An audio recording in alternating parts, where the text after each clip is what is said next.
Nuevos fichajes en el team de las fake news. Si no fuera suficiente con el narcopresidente Felipe Calderón compartiendo fotos de personal sanitario protestando en República Dominicana y haciéndolas pasar como protestas ocurridas en México, a este esfuerzo desinformador se suma una ya habitual también de este tipo de prácticas, la doctora Denise Dresser, quien dice que confundió a un médico que falleció con un actor porno. Evidentemente el problema no es si la doctora Denise Dresser conoce o no a los actores porno. El problema es que se suma a todas las informaciones sin verificar, simple y llanamente para golpear a un gobierno que a la doctora no le gusta. Y por si fuera poco, en este esfuerzo desinformador aparece un nuevo fichaje que también alguna que otra vez se ha dedicado a esto y que sabemos que es un porro habitual de la política del Estado de México. Eugenio Derbez, quien fue muy útil a determinados gobernadores y alcaldes priistas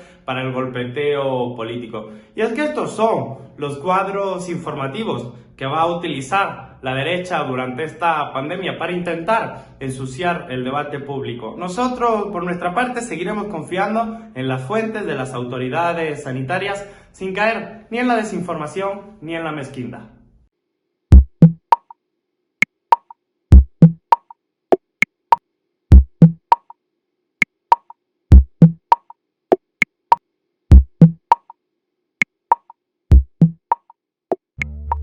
Bienvenidas y bienvenidos al Soberano News, su telediario nocturno de confianza. Yo soy Abraham Mendieta, el español más mexicano, con permiso de Rocío Dúrcal, y hoy es un día verdaderamente interesante para el Soberano. Hoy tenemos una pluma patriótica invitada del primer nivel, el doctor Ricardo Monreal, coordinador de la Jucopo en el Senado de la República y de la bancada de Morena. El doctor Ricardo Monreal es una persona con larga experiencia política y legislativa, uno de los primeros gobernadores de izquierda en este país, uno de los mejores parlamentarios que hemos tenido y una persona, y esto es lo más interesante, con la que no siempre estamos de acuerdo, porque el derecho a disentir desde la izquierda es fundamental y por eso le agradecemos muchísimo al doctor Ricardo Monreal, al que admiramos y respetamos profundamente, su participación, su opinión, su columna, su pluma patriótica en el Soberano de hoy.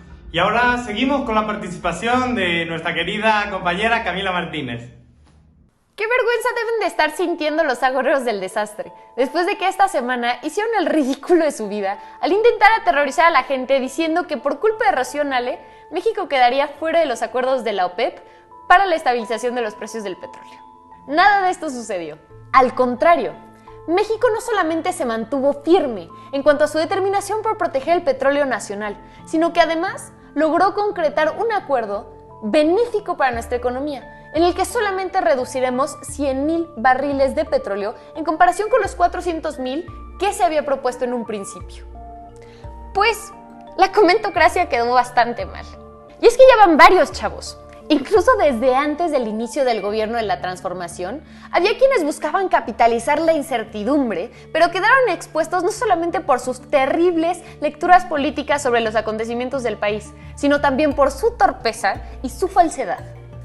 Confirmamos hoy que en su ansia por mentir compulsivamente son capaces de orquestar en tiempos de crisis ataques digitales a través de redes sociales. Y mucho ojo, porque estos bots y estos trolls, en el momento de atacar a Rocío Nale, tiraron por la borda.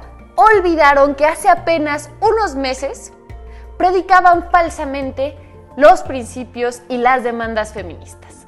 Y es una lástima que cual buitres estén atascando de fake news las redes sociales, porque quienes están trabajando para hacer frente a la crisis y buscando lo mejor para el país, tienen mucho trabajo como para responderles personalmente sus delirios.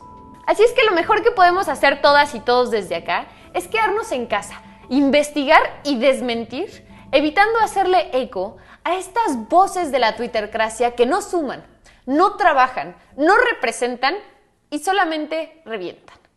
Esto fue todo por mi parte, yo soy Camila Martínez, nos vemos en la siguiente.